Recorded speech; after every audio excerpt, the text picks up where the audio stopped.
Now, our next guest has got a very long telescope and he also has an incredible knowledge of the sky at night. Please welcome Britain's best-known stargazer, Patrick Moore.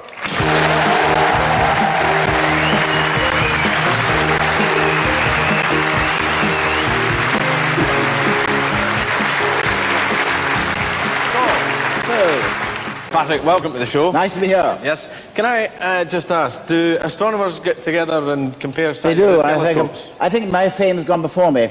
I got here this evening, somebody said, "You're Patrick Moore." I said, "Yes, I know."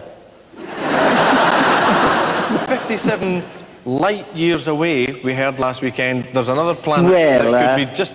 Could be so. I have slight reservations on that one. Have you seen these questions? No, I haven't.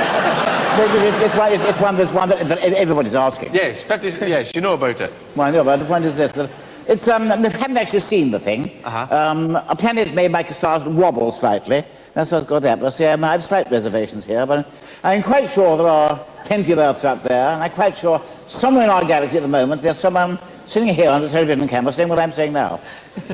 Surely. I would doubt it very much. Do you think these... And do you think these two will be understanding them? All I was going to ask, Patrick, was how long is a light year?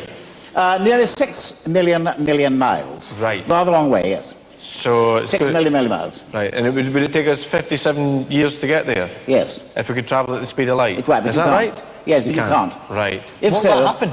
If you travel at the speed of light, your time stands still, and your mass becomes infinite. I mean, mine's nearly there already, I agree. But So, if you were going at the speed of light, let me get this right, travelling at the speed of light, you'd never get there?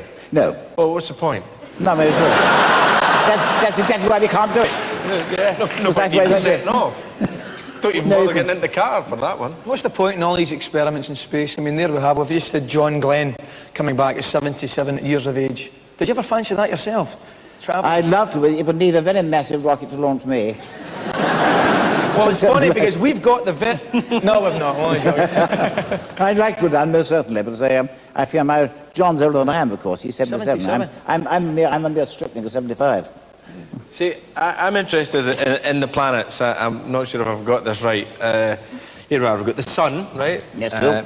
Mercury? Yes. Venus? Yes. Earth? Yes. Mars? Yes. Jupiter? Yes. And then next, I think, is it Saturn? Saturn, yes. Is it? Yes. Is that right? Yes. Well, what about Uranus? Uranus, Neptune, Pluto. Uranus, Neptune, Pluto. Uranus? Should be Uranus, really. Uranus. Uranus, really. But I know, but that would ruin all the jokes. What jokes? About...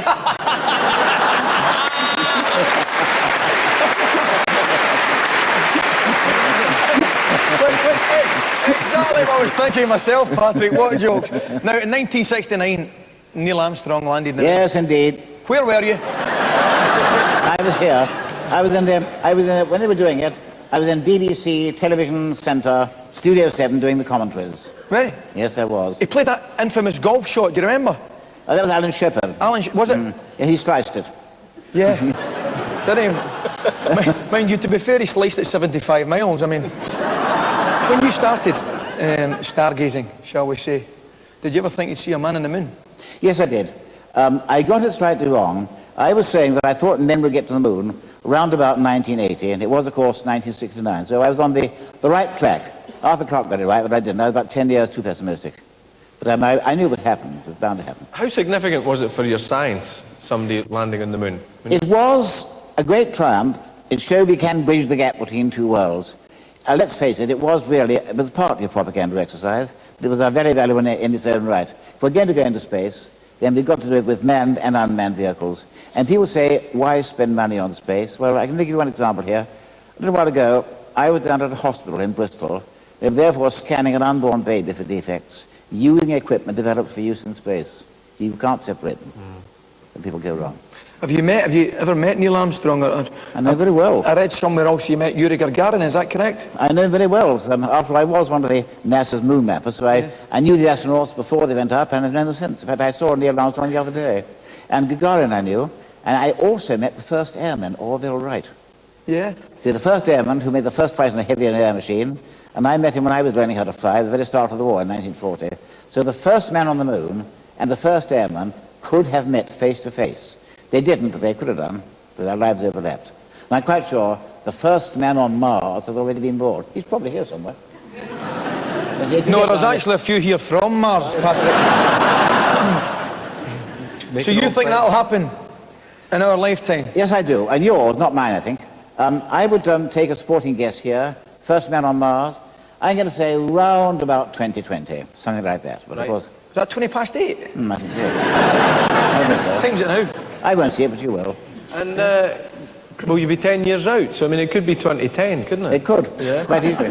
You're not just knowledgeable about astronomy, you're also a musician, composer as well. You get your own CD Right, coming out. I've got a CD coming out next month, yes. Yeah? Played by the Scottish National Orchestra. I feel really proud. Compositions I've done myself, things I've written. Have you always written music? Oh, yes, I wasn't interested. I think I was trying to play the piano before I could talk, and that's a long time ago now. A very long time ago. After anything, I reached the stage now where I'm officially classed as a senior citizen. A translation, old coot. You never get the telescope out at night and you look up and you just go, oh, it's exactly the same as it was last night. No, it isn't. I'm fed up. It's always different, believe me. Always something new to see. You never know what's you never know what's coming up. Do you think you ever will get fed up and call it a day? No. I'm quite sure I won't. Well, Patrick, I hope your enthusiasm never goes away. Thanks for joining us. Patrick Moore. Thank you.